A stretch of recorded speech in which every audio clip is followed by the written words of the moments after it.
Hey everybody.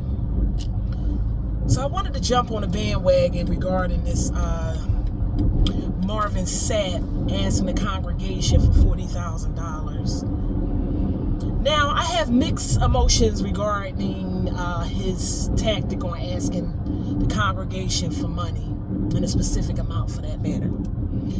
Now I've been saved all my life. I've been saved since I was about 10. Rededicated my life to God when I was about 16. So I've been saved a long time, and I'm 44 now. Be 45 in May. I don't particularly care for the method in which he asked the congregation. I don't really mind that he asked, but it's the method in which he asked. And God is not in that. That's not what you do. That entire lock the doors motion was diabolical. You don't say lock the doors and keep somebody hostage asking them for anything. You ever heard the term you get more bees with honey?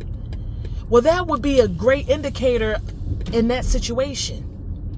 If you lock somebody in and they were trying to get out of here to go to an early brunch, or they had something to do in general, and you sit there and say lock the door so they can't go anywhere, that's not going to make them a cheerful giver. That's going to make them not want to give anything.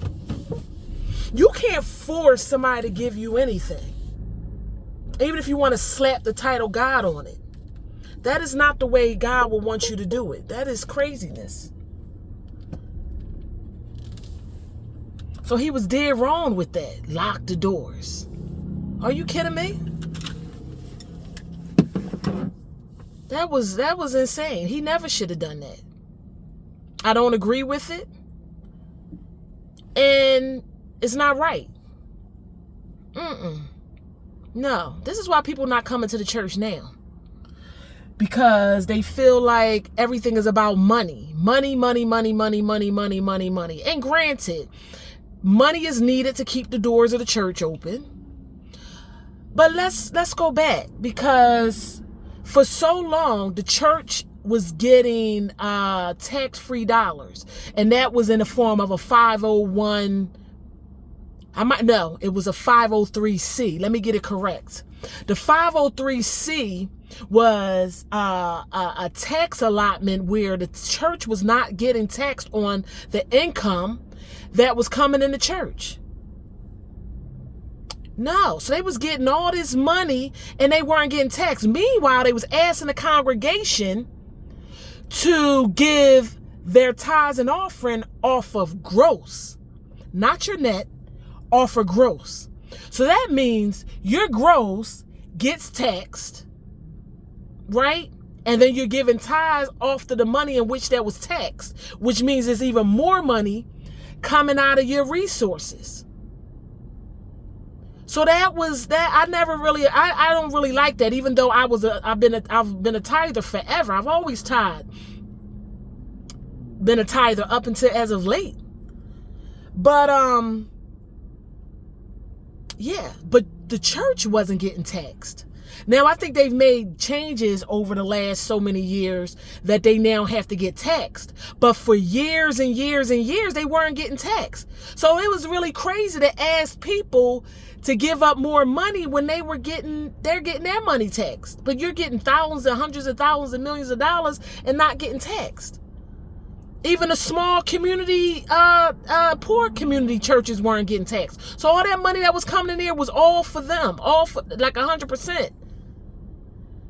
So he was wrong on all fronts talking about he needed $40,000. That's craziness. There was a better way to go about that. $20 is not a lot of money, but when you put people in a box and ask them to do it under duress, that's not right. They're not going to give anything. And he should have had a better explanation as to why he was asking for the $40,000. What was it for? What was it going to do? Because what I found, a lot of these churches, they want a lot of money from the congregation, but in the time of need for different people, they don't get nothing. They got to explain and show this and show that why they need a handout. But you get handouts every Sunday, every Tuesday or Wednesday night. So he was wrong. And I don't agree with it. I don't like putting my name on people. I mean, putting my mouth on people, I should say, not name on people. Because that, but I mean, he was wrong. I don't agree with it. No. No. He was wrong. And that's all I'm going to say about it. I'm not going to go all overly deep into it. He was wrong as two left shoes. It was a better way to go about it. He could have still asked for money because the lights need to stay on and things like that. And, people should get paid for what they offer. But the way in which he did it, locked the doors and all that, no. So he was wrong. And I'm going to leave it at that. I don't agree. What do you all think? Leave some comments in the comment section. I like to hear what you think. From my fellow Christians, even the people that don't believe, saved people, I should say. Leave some comments. What do you think? Do you think it was right? Do you think it was wrong? Do you think, he didn't, whatever. Let me know, because we can agree to disagree, whatever the case may be, But I hope you're having a blessed day. Talk to you later. Bye.